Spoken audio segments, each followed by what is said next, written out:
mi hem hin kho hi khat ve thi te ding ya kan he chu tu ke ding a hong lung tai o ka hin kho ki le lo ding hitam pel the hilo thi na sang ding ka hi ta o thi na dam chen ki khen na mil hi lo na le lung hel pul do na ka po kai vong no no ma ki chol do na ton sot gam nom zot na dong kot hong zot he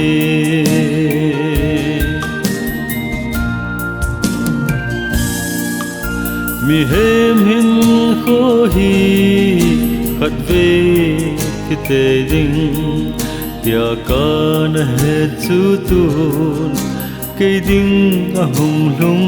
ta o ka hin kho ki le lo ding hita bel the hilo ti na chang ding ka hi ta ka ngai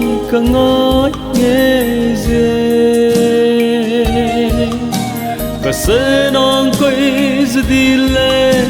ka von chơi te ni zao lo wa iti ka che ding ham ana nghe je o ti na dam chen ki khen na mil hi lo na le lung hel ful do na ka pa kai vong no no ma ti chol do na ton sot gam nom zot na dong kot hong zot he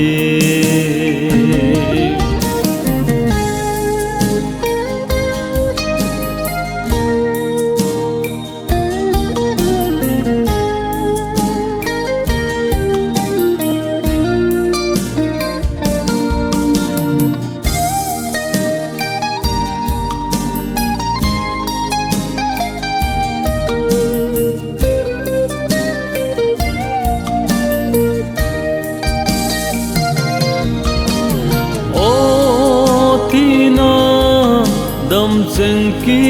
khen na mil hi lon na le lung hel pul do na ka pa kai vong no no ma ke sol do na ton sot gam nom zot na dong kot hong zot he